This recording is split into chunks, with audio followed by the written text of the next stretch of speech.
encontramos hoy en la serie técnica de Asprocan con Santiago Pereira González, agente de extensión agraria del Cabildo Insular de Tenerife.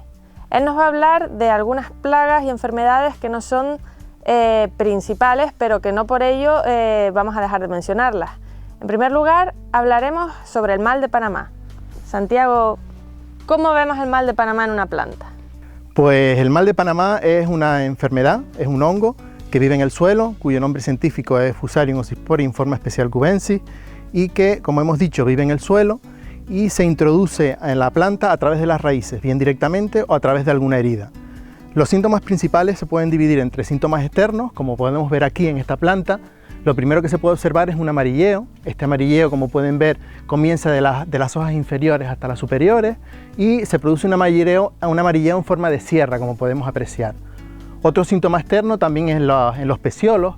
Se producen unas estrías de color púrpura longitudinales que después, al hacer el corte, podemos observar cómo esos vasos conductores de savia y de nutrientes y de agua están obstruidos.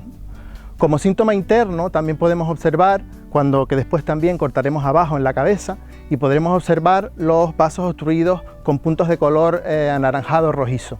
¿Qué podemos hacer si en nuestra finca encontramos una planta con estos síntomas? Primero decir que esta enfermedad no hay productos químicos ni productos fitosanitarios que se puedan aplicar y que sean eficaces frente a esta enfermedad. Eso es lo primero que tenemos que tener claro y no gastar ni dinero ni tiempo en aplicar productos fitosanitarios.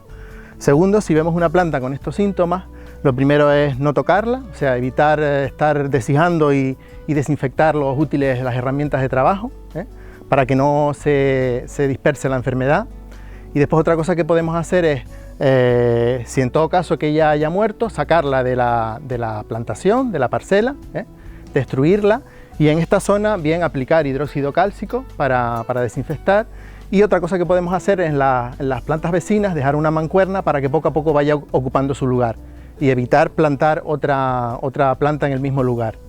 También otra cosa que se recomienda para evitar esta enfermedad es precisamente evitar los encharcamientos, no encharcar, porque es una manera de que la enfermedad entre a través de la raíz y obstruya los vasos conductores de agua y nutrientes y se produzca el marchitamiento que vemos aquí.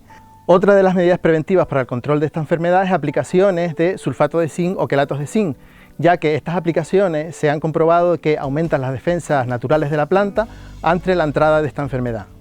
En segundo lugar, Santi, vamos a hablar de nemátodos. ¿Qué son los nemátodos y qué daños producen a la platanera?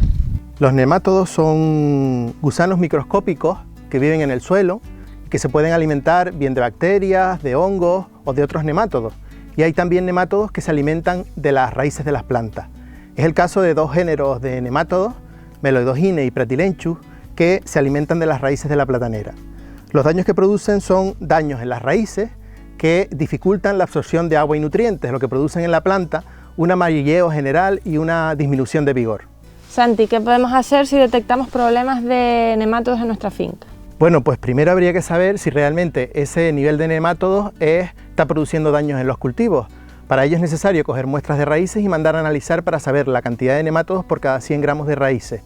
En base a eso, a ese resultado de los análisis, en base al nivel de materia orgánica en el suelo y en base a la emisión, al nivel de emisión de raíces del cultivo, pues tomaremos la decisión de si establecer medidas de control o no.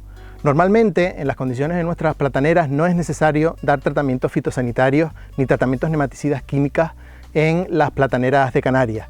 Normalmente manteniendo un nivel de materia orgánica superior al 3% y manteniendo un nivel bueno de nutrición y una fertilización equilibrada es suficiente para que los nemátodos no sean problemas en nuestros cultivos. Hay que decir que hay que evitar en todo caso y únicamente cuando sea necesario dar tratamientos nematicidas químicos, ya que pueden afectar a la vida microbiana del suelo y pueden ser perjudiciales para el medio ambiente. Bueno, Santi, por último, ¿podrías hacernos una pequeña revisión sobre la araña roja? ¿Qué problema nos causa? ¿Qué podemos hacer para controlarla? Pues Esther, lo primero que podemos decir de la araña roja es que se encuentra principalmente en el envés de las hojas y cuando las condiciones son muy favorables para esta plaga y desfavorables para los enemigos naturales o cuando hay un exceso de fertilización nitrogenada, este desequilibrio hace que esta plaga pase del envés de las hojas al racimo y es ahí donde hay que establecer las medidas de control. En cuanto al manejo del control de esta plaga, podemos decir que tenemos que tener especialmente vigiladas las zonas que se encuentran cercanas a zonas de caminos donde se acumula polvo. Es en estas zonas donde principalmente aparecerá esta plaga y hay que estar especialmente vigilando en toda esa zona. En cuanto a las medidas de control, pues tendremos que tener cuidado también con determinadas malas hierbas que pueden ser hospedadores de esta plaga, como pueden ser el tomatillo, el Solanum nigrum o bien el cenizo, el amaranthus. Estas plagas son especialmente hospedadoras de este ácaro, de esta araña roja, y hay que tenerlas especialmente vigiladas y controladas. Las condiciones favorables para esta plaga son temperaturas entre 25 y 30 grados y humedades relativas bajas. Esto se produce normalmente a finales de primavera-verano y es en esta época donde hay que estar especialmente vigilantes para los aumentos de poblaciones de este ácaro, de esta araña roja. En cuanto a las medidas de control, hay que tener en cuenta también el correcto manejo del riego, ya que si se produce un déficit hídrico es ahí donde también serán favorables para que esta plaga aumente y pueda producir daños en los racimos. En cuanto al control biológico de esta plaga, existe de manera espontánea en los cultivos de platanera en Canarias una araña roja denominada Phytocelis persimilis que depreda a la araña roja plaga de nuestros cultivos y que se puede disponer comercialmente de este insecto en empresas dedicadas a la multiplicación de estos enemigos naturales.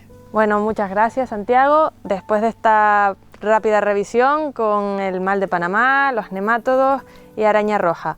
De todas formas, saben que si tienen cualquier duda, pueden consultarle a su técnico, es quien mejor puede asesorarles.